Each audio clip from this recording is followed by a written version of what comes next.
ರಾಜ್ಯದ ಹಲವೆಡೆ ಆದಿಬೀದಿಯಲ್ಲಿ ಎಸ್ಐಆರ್ ನಡೆದಿದೆ. ಇದಕ್ಕೆ ಯಾವುದೇ ಅರ್ಥ ಇಲ್ಲ ಅಂತ ಕೇಂದ್ರ ಸಚಿವ ಎಚ್.ಡಿ. ಕುಮಾರಸ್ವಾಮಿ ಸರ್ಕಾರದ ವಿರುದ್ಧ ಗುಡುಗಿದ್ದಾರೆ.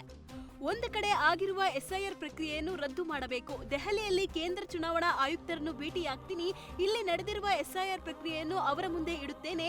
ಪಾರದರ್ಶಕ ಮತದಾರರ ಪರಿಷ್ಕರಣೆ ಮಾಡಲು ಮನವಿ ಮಾಡ್ತೀನಿ ಅಂತ ಎಚ್.ಡಿ. ಕುಮಾರಸ್ವಾಮಿ ಹೇಳಿದ್ದಾರೆ.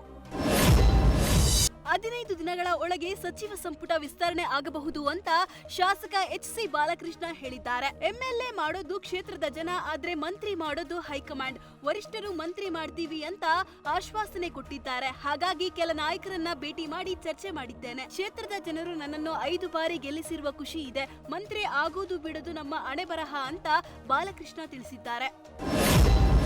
ಬೆಂಗಳೂರಿನ ಕೆಆರ್ ಸರ್ಕಲ್ ಬಳಿ 2 ಬಿಎಂಟಿಸಿ ಬಸ್ಗಳ ಮಧ್ಯೆ ಭೀಕರ ಅಪಘಾತ ಸಂಭವಿಸಿದೆ. ನಿಂತಿದ್ದ ಬಸ್ಗೆ ಹಿಂದಿನಿಂದ ಮತ್ತೊಂದು ಬಸ್ ಡಿಕ್ಕಿ ಹೊಡೆದಿದ್ದು, ಬಸ್ನಲ್ಲಿ ಮಹಿಳಾ ಪ್ರಯಾಣಿಕರು ಸಿಲುಕಿ ಒದ್ದಾಡಿದ್ರು. ಇನ್ನು ಓರ್ವ ಯುವತಿ ಕಾಲು ಸಿಲುಕಿ ಗೋಳಾಡಿದ್ದು, ಸುಮಾರು 1.5 ಗಂಟೆ ಕಾರ್ಯಾಚರಣೆ ನಡೆಸಿ ಯುವತಿಯನ್ನ ರಕ್ಷಣೆ ಮಾಡಲಾಗಿದೆ. ಸೆಂಟ್ ಮಾರ್ಥಾಸ್ ಆಸ್ಪತ್ರೆಗೆ ದಾಖಲಿಸಿ ಯುವತಿಗೆ ಚಿಕಿತ್ಸೆ ನೀಡಲಾಗುತ್ತಿದ್ದು, ಬಿಎಂಟಿಸಿ ಡ್ರೈವರ್ ಅಭಿಷೇಕ್ ಪರಿಸ್ಥಿತಿ ಚಿಂತಾಜನಕವಾಗಿದೆ. ಇನ್ನು ಒಟ್ಟು 13 ಸಣ್ಣ ಪುಟ್ಟ ಗಾಯಗಳಾಗಿದ್ದು, 7 ಗಾಯಾಳುಗಳು ಸೆಂಟ್ ಮಾರ್ಥಾಸ್ ಆಸ್ಪತ್ರೆಯಲ್ಲಿ ಚಿಕಿತ್ಸೆ ಪಡೆದಿದ್ದಾರೆ.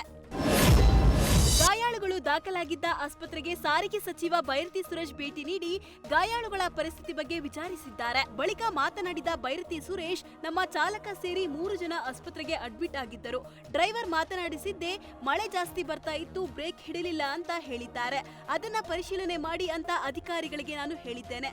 ಗಾಯಾಳುಗಳು ಚಿಕಿತ್ಸೆ ವೆಚ್ಚವನ್ನ ನಾನೇ ಭರಿಸುತ್ತೇನೆ ಅಂತ ಬೈರತಿ ಸುರೇಶ್ ಹೇಳಿದ್ದಾರೆ. ಅಯೋಧ್ಯೆ ರಾಮ ಮಂದಿರದಲ್ಲಿ ಹಣ ಲೂಟಿ ಪ್ರಕರಣಕ್ಕೆ ಸಂಬಂಧಿಸಿದಂತೆ ಲೋಕಪುರದಲ್ಲಿ ಶಾಸಕ ಆರ್.ಬಿ. ತಿಮ್ಮಾಪುರ ಪ್ರಧಾನಿ ನರೇಂದ್ರ ಮೋದಿ ವಿರುದ್ಧ ವ್ಯಂಗ್ಯವಾಡಿದ್ದಾರೆ. ನಾನು ತಿನ್ನುವುದಿಲ್ಲ, ತಿನ್ನೋಕ್ಕೂ ಬಿಡಲ್ಲ ಅಂತ ಪ್ರಧಾನಿ ಹೇಳಿದ್ರು. ಹಾಗಿದ್ರೆ ಈ ಟ್ರಸ್ಟ್ಗಳನ್ನ ನೇಮಕ ಮಾಡಿದ್ದು ಮೋದಿಯವರು. ಇವರು ತಿನ್ನೋಕೆ ಬಿಟ್ರ? ಹಾಗಿದ್ರೆ ಇವರಿಗೂ ಪಾಲು ಇದೆ ಅಂತ ದೇಶದ ಜನ ಕೇಳ್ತಿದ್ದಾರೆ. ನಾವು ಧರ್ಮ ದೇವರಲ್ಲಿ ನಂಬಿಕೆ ಇಟ್ಟವರು. ಹಿಂದೂ ಧರ್ಮೀಯರ ಮನಸ್ಸಿಗೆ ಘಾಸಿಯಾಗಿದೆ. ಲೂಟಿ ಹೇಗಾಯ್ತು, ಏನಾಯ್ತು, ನಮ್ಮ ಪಾಲು ಇದೆಯಾ ಅಂತ ಜನರ ಭಾವನೆಗಳಿಗೆ ದೇಶದ ಪ್ರಧಾನಿ ಉತ್ತರ ಹೇಳಬೇಕು ಅಂತ ತಿಮ್ಮಾಪುರ ಗುಡುಗಿದ್ದಾರೆ. ಬೆಂಗಳೂರಿನ ಮಾದಪಟ್ಟಣದಲ್ಲಿ ನಡೆದಿದ್ದ 7 ಕಾರ್ಮಿಕರ ದುರಂತ ಸಾವು ಪ್ರಕರಣಕ್ಕೆ ಸಂಬಂಧಿಸಿದಂತೆ ಗಣಿ ಹಾಗೂ ಭೂವಿಜ್ಞಾನ ಇಲಾಖೆ ಪ್ರಾಥಮಿಕ ವರದಿ ಸಿದ್ಧಪಡಿಸಿದೆ. ಕಲ್ಲು ಕ್ವಾರಿಯಲ್ಲಿ ಬಂಡೆ ಉರುಳಿ 7 ಕಾರ್ಮಿಕರು ಮೃತಪಟ್ಟಿದ್ರು. ಈ ಬಗ್ಗೆ ಗಣಿ ಹಾಗೂ ಭೂವಿಜ್ಞಾನ ಇಲಾಖೆ ಸಿದ್ಧಪಡಿಸಿದ ವರದಿಯಲ್ಲಿ ಕ್ವಾರಿ ಮಾಲೀಕರ ಹಾಗೂ ಮ್ಯಾನೇಜರ್ ನಿರ್ಲಕ್ಷ್ಯ ಬೆಳಕಿಗೆ ಬಂದಿದೆ. ಸದ್ಯ ಏನೆಲ್ಲ ನಿರ್ಲಕ್ಷ್ಯ ವಹಿಸಲಾಗಿತ್ತು ಅನ್ನೋದರ ಬಗ್ಗೆ ಪೊಲೀಸರು ತನಿಖೆ ನಡೆಸುತ್ತಿದ್ದು, ಬಳಿಕ ಕ್ರಮ ಕೈಗೊಳ್ಳಲಿದ್ದಾರೆ. ಶಾರ್ಟ್ ಮೂವಿಯಲ್ಲಿ ಆಕ್ಟ್ ಮಾಡ್ತೀನಿ ಅಂತ ಬಂದವನು ಕಳ್ಳತನ ಮಾಡಿದ್ದಾನೆ. ನಟ ಲಿಖಿತ್ ರಾಜ್ ನಟನೆಯ ಫ್ಲಾಟ್ F01 ಶಾರ್ಟ್ ಮೂವಿಯಲ್ಲಿ ಅಭಿಷೇಕ್ ಎಂಬಾತ ಅವಕಾಶ ಪಡೆದಿದ್ದ. ಜೂನ್ 28ರಿಂದ ಬೆಂಗಳೂರಿನ ಸಹಕಾರ ನಗರದಲ್ಲಿ ಲಿಖಿತ್ ಫ್ಲಾಟ್ ನಲ್ಲಿ ಶೂಟಿಂಗ್ ಕೂಡ ನಡೆದಿತ್ತು.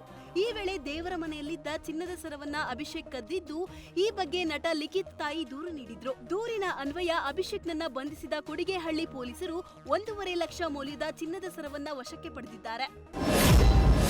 ಉತ್ತರ ಪ್ರದೇಶದ ಆಗ್ರಾದಲ್ಲಿ ಭಯಾನಕ ಪ್ರಕರಣವೊಂದು ಬೆಳಕಿಗೆ ಬಂದಿದೆ. ಮಹಿಳೆಯೊಬ್ಬಳು ತನ್ನ ಗಂಡನನ್ನು ಕೊಂದು ಆತನ ಶವವನ್ನು ಪ್ಲಾಸ್ಟಿಕ್ ಚೀಲದಲ್ಲಿ ಹಾಕಿ ಮನೆಯ ಶೌಚಾಲಯದೊಳಗೆ ಹೂತು ಹಾಕಿದ್ದಾಳೆ. ಮೃತ ವ್ಯಕ್ತಿಯನ್ನು 44 ವರ್ಷದ ಸುರೇಂದ್ರ ಎಂದು ಗುರುತಿಸಲಾಗಿದೆ. ಪತ್ನಿ ಮತ್ತು 2 ಮಕ್ಕಳೊಂದಿಗೆ ಸಿಕಂದ್ರ ಪೊಲೀಸ್ ಠಾಣೆ ವ್ಯಾಪ್ತಿಯಲ್ಲಿ ವಾಸಿಸುತ್ತಿದ್ದರು.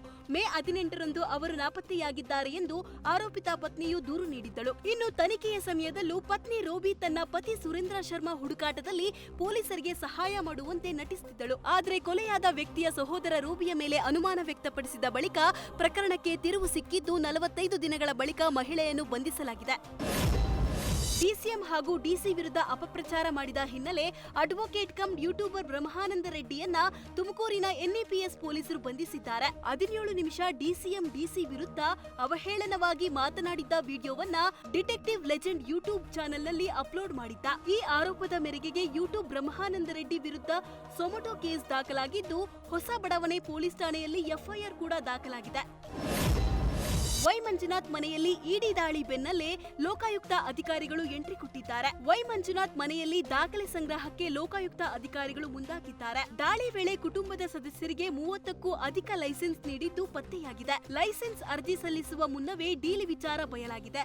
ಸತೀಶ್ ಜಾರಕಿಹೊಳಿ ಸಂಬಂಧಿ ಕರ್ತವ್ಯ ಲೋಪ ಬಹಿರಂಗವಾದ ಕೂಡಲೇ ಅವಧಿಯಲ್ಲಿ ವಿಚಾರಣೆಯಾದ ಪರವಾನಗಿ ಪರಿಶೀಲನೆ ನಡೆಸಿದ್ದಾರೆ ಅಂತ ಉನ್ನತ ಮೂಲಗಳಿಂದ ಮಾಹಿತಿಗಳು ಲಭ್ಯವಾಗಿದೆ.